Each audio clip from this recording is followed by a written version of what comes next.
Welcome to sleepy classes. तो next set of 5 questions for UPPCS prelims 2025 आज हम discuss करेंगे। तो पहला क्वेश्चन आज का आपका क्या कह रहा है? बिल्कुल सिंपल सा क्वेश्चन है, असर्शन एंड रीजनिंग का। बेसिक साइंसेस से अगेन आप पूछ सकते हो, ठीक है, मान भी सकते हो इस चीज पे कि voices of men and women are different. ये चीज सही है, ठीक है, मेन एंड वुमेन डिफरेंट है क्योंकि वुमेन की आवाज जनरली क्या होती है, पतली होती है बट पिच हाई होती है, चिल्लाती है ना, जैसे हम लड़कियां जनरली बोलते हैं ना। प्लस अगर आप on the other hand main की यहाँ पर बात करो तो वॉइस या आवाज जिसको हम बोलते हैं थोड़ी सी हैवी वॉइस होती है, ठीक है। तो पिच इनकी लो होती है बट डेप्थ वॉइस या डीप वॉइस होती है इनकी। तो ये क्यों होता है? यहाँ पर हमारे पास एडम्स ब्रिज बोलते हैं जिसको, एडम्स एप्पल, वैसे ब्रिज नहीं, एडम्स एप्पल बोलते हैं। स्पेसिफिकली लड़कियों में एब्सेंट होता है, लड़कों में काफी प्रोमिनेंटली वो नजर आता है। That is due to, you can say the thickness of the vocal cords, या आप कह सकते हो कि थिकनेस के साथ साथ आप बोलोगे कि लेंथ जो है वो भी वेरी करती है। तो लड़कों की गर्दन भी जनरली आप देखोगे थोड़ी सी लंबी होती है एज कंपेयर टू वुमेन, है ना। तो length and thickness of the vocal cord is different in men and women. तो ऑब्वियसली बात है, करेक्ट आंसर हमारा क्या बनता है? ऑप्शन नंबर डी, दोनों के दोनों स्टेटमेंट के अकॉर्डिंगली असर्शन एंड रीजनिंग सही है, ठीक है। यहाँ पे आपको क्या बोल रहे हैं, दोनों वॉइसेस सही है कि मेन की जो लॉन्गर वोकल कॉर्ड्स होती है एंड थिकर वोकल कॉर्ड्स होती है, डीपर वॉइस होती है। वुमेन के केस में शॉर्टर हमारी वोकल कॉर्ड्स होती है एंड थिनर वोकल कॉर्ड्स होती है, इसलिए हायर पिच होती है, ठीक है। तो ये इसी वजह से, एग्जैक्ट डिफरेंस की वजह से वॉइसेस का डिफरेंस यहाँ पर पता लगता है। तो ये अगेन एक बायोलॉजिकल फैक्टर है, ठीक है, बायोलॉजिकल फैक्टर है जिसके अकॉर्डिंगली आप ये बोल सकते हो कि लड़के और लड़की के बीच का जो डिफरेंस है वो बायोलॉजिकली कैसे बताया जा सकता है। Then with reference to human development index which of the following statements is are correct? तो UNDP published the first human development report in 1990 which had a human development index. दूसरी statement बोल रही है the first team that developed the human development index was led by Mahbub ul हक and S prisoner, ठीक है। तो यहां पर मैं आपको बताऊं, ह्यूमन डेवलपमेंट इंडेक्स के लिए दो नेबरिंग कंट्रीज बहुत ज्यादा फेमस है एंड ये न्यूज़पेपर के अंदर भी आपको बताया गया था।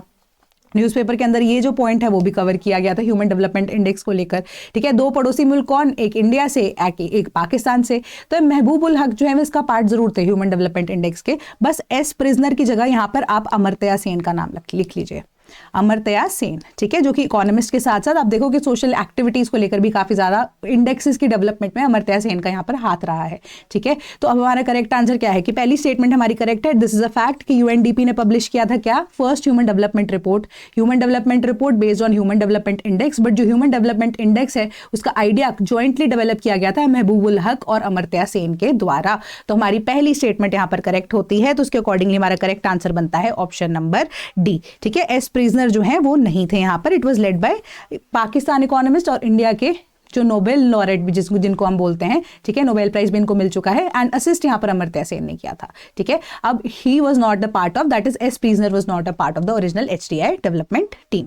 Then which of the following pairs is are not correctly matched? तो अभी तो ये न्यूज़पेपर में डायरेक्टली आ चुका है पहला वाला जो आपको पॉइंट है, नेशनल वोटर्स डे इंडिया, ठीक है, इंडिया का 25 जनवरी, हमें पता है 26 जनवरी को हमारा रिपब्लिक डे था, उससे एक दिन पहले नेशनल वोटर्स डे को बहुत ज्यादा सेलिब्रेट किया गया था इस साल। डेमोक्रेसी की हमने बहुत ज्यादा यहाँ पर प्रमोशन की थी, ठीक है। तो 25 जनवरी is the correct answer. Constitution day बच्चे को पता होता है 27 जनवरी तो है नहीं है। कॉन्स्टिट्यूशन डे हम हर साल 26 नवंबर को सेलिब्रेट करते हैं, ठीक है। ह्यूमन राइट्स डे की जब हम बात कर रहे हैं, वर्ल्ड के अंदर इस टाइम पे जियोपॉलिटिकल एक्टिविटी को देखते हुए, गतिविधियों को देखते हुए हमें ह्यूमन राइट्स इंडेक्स के बारे में, ह्यूमन राइट्स डे के बारे में जब हम बात कर रहे हैं तो जनवरी में तो हम इसको सेलिब्रेट ही नहीं करते हैं। हम ह्यूमन राइट्स डे को सेलिब्रेट करते हैं on 10th December and not on 29th जनवरी। तो हमारी सेकंड एंड थर्ड ऑप्शन जो है those were not correctly match. तो नॉट करेक्टली मैच हमारा जो करेक्ट आंसर बनता है ऑप्शन नंबर सी, ठीक है। देन डायरेक्ट क्वेश्चन था ये भी, consider the following and arrange them in chronological order. तो most probably if I am not wrong तो ये आपके एनसीईआरटी में कहीं ना कवर किया गया, if I am not wrong, not all pointers but drought prone area जो प्रोग्राम है and then community development program, ये दोनों कहीं ना आपके एनसीईआरटीज में मेंशन्ड है। तो आपको क्रोनोलॉजिकल ऑर्डर में इसको अरेंज करना था। तो समझते हैं, कम्युनिटी डेवलपमेंट प्रोग्राम सबसे पहले आया 1952 के अंदर मिनिस्ट्री ऑफ कम्युनिटी डेवलपमेंट, जिसको लेटर ऑन मर्ज कर दिया गया मिनिस्ट्री ऑफ रूरल डेवलपमेंट के साथ। तो अब इसका काम क्या था? रूरल एरियाज की डेवलपमेंट ही करना, कि प्लानिंग कमीशन के द्वारा इसको सुपरवाइज किया जाता था।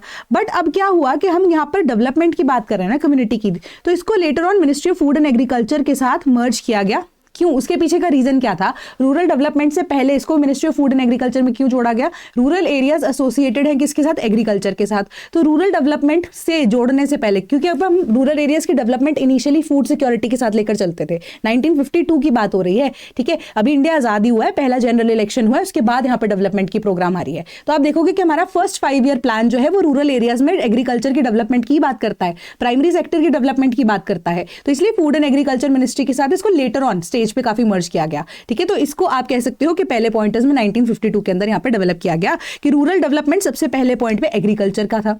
एग्रीकल्चर डेवलप होगा तो education, health, housing and infrastructure better हो सकती है। कम्युनिटी पार्टिसिपेशन इसमें इन्वॉल्व की गई थी, इसलिए सेल्फ रिलायंस जो है वो विलेजेस के अंदर प्रमोट की गई थी। तो गांधीयन प्रिंसिपल एक तरह से इसके अंदर इंक्लूड किया गया था, ठीक है। गांधीयन प्रिंसिपल इसके अंदर इंक्लूड किया गया था, ये एक इंपॉर्टेंट पॉइंट है, इसको ध्यान में रखना। नेक्स्ट है आपका ड्रॉट प्रोन एरिया प्रोग्राम, ये भी आपके एनसीईआरटीज में वैसे मेंशन्ड है, मिनिस्ट्री ऑफ रूरल डेवलपमेंट के अंदर है, but under its department of land resources है। अब इसका मेजर काम क्या था, ड्रॉट एरियाज को यहाँ पर जो जहां पर रेकरिंग ड्रॉट्स होते हैं, बार बार ड्रॉट्स आते हैं, अकाल सूखा पड़ता रहता है हर साल के अंदर अंदर, तो उसके बारे में यहाँ पर बात की गई थी कि soil conservation, afforestation, water resource and development 1970 के टाइम पे कैसे कर सकते हैं। तो इसी के थ्रू जो है वो कैनाल सिस्टम ज्यादा डेवलप किए गए थे, ठीक है। तो अब यहाँ पर इंप्रूवमेंट जो है एग्रीकल्चरल प्रोडक्टिविटी के ऊपर थी, क्योंकि उस टाइम पे ग्रीन रेवोल्यूशन भी हो चुका था, तो अब canal system, better irrigation system जो है वो प्रोवाइड किया जाना था। तो ड्रॉट इफेक्टेड एरियाज जो है रीजन्स के अंदर, यहाँ पर पानी कैसे पहुंचाया जा सके उसके ऊपर काम किया जा रहा था। देन 1977 के अंदर finally food for work program आता है, जो कि again ministry of rural development के अंदर ही है। तो यहाँ पर assistance ministry of agriculture and हो जाता है फॉर फूड एलोकेशन प्रोसेसेस, है ना, कि यहाँ पर food grains to rural people अगर प्रोवाइड करने हैं, ठीक है, या वेजेस फॉर वर्क अगर आप प्रोवाइड कर सकते हो फूड ग्रेन्स, है ना, अनाज दे सको इन केस अगर आपके पास पैसा नहीं है देने के लिए, या कम्युनिटी डेवलपमेंट प्रोजेक्ट्स जिसके अंदर रोड्स एंड इरिगेशन है, अगर वो प्रोवाइड किया जाता है, कोई भी सर्विसेज प्रोवाइड करता है तो उनको फूड ग्रेन्स इन रिटर्न दे दीजिए, क्योंकि 1977 के टाइम पे फूड सरप्लस था, ठीक है। तो यहाँ पर क्या था, एम्प्लॉयमेंट जनरेट करनी थी एंड फूड सिक्योरिटी प्रोवाइड करनी थी during the time of distress, क्योंकि इमरजेंसी का टाइम पीरियड भी अब था 1975 के अंदर, है ना। तो ये सारी चीजें जो है अब आपस में चलती जा रही हैं। देन हमारे पास 1979 के अंदर training for rural youth and self employment की बात की जाती है। Then again ministry of rural development है। तो अब यहाँ पर इसको इक्विप किया जाना था रूरल यूथ को 18 से 35 ईयर्स तक, कि टेक्निकल एंड वोकेशनल स्किल्स जो है सेल्फ एम्प्लॉयमेंट के लिए वो करें।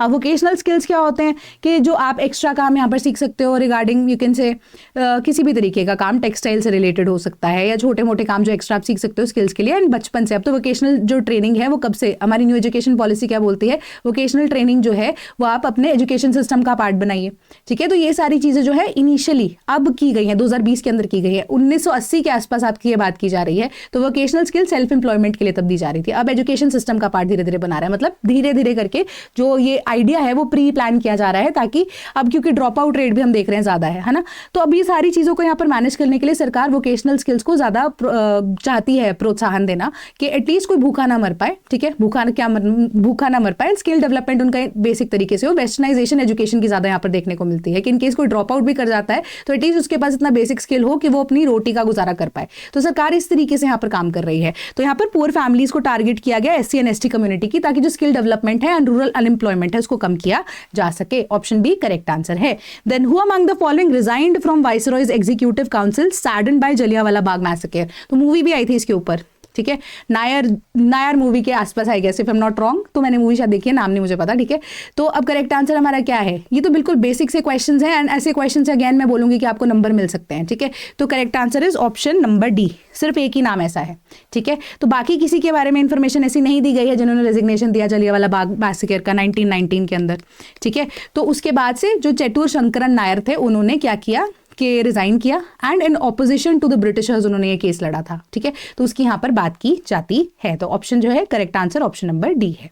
देन आज के 5 क्वेश्चंस यही थे, सिंपल क्वेश्चन थे, बेसिक क्वेश्चन थे, डायरेक्ट क्वेश्चंस थे, ठीक है। And if you wish to become a part of the sleepy family, तो we have various other courses apart from foundation course. तो आपका pre crash and event test series जो है वो भी अब सेपरेटली यहाँ पर लॉन्च कर दी गई है। If you do not wish to become a part of you the longer format, है ना, कि अगर आप मे बी ये सोच रहे हो कि पहले प्री अगर हो जाए उसके बाद मेन्स में आएंगे, so that is totally fine. तो आपको क्या करना है, आपको सिर्फ 1800-890304 हमारे टोल फ्री नंबर पे कॉल करना है, and the team will let you know about the courses if you are interested. या आप हमारी वेबसाइट पे जाकर चेकआउट करना चाहते हैं क्या क्या ऑफरिंग्स है बाकी कोर्सेज की, तो आप www.sleepyclasses.com पर भी जा सकते हैं, कमेंट सेक्शन में भी पूछ सकते हैं, team will reach out to you, या sleepy.class@gmail.com पे ईमेल भी कर सकते हैं, ठीक है। तो इस प्राइस के ऊपर आपको डिस्काउंट कुछ ना कुछ अवेलेबल करा दिया जाएगा, ठीक है। That is all from my side today, thank you so much.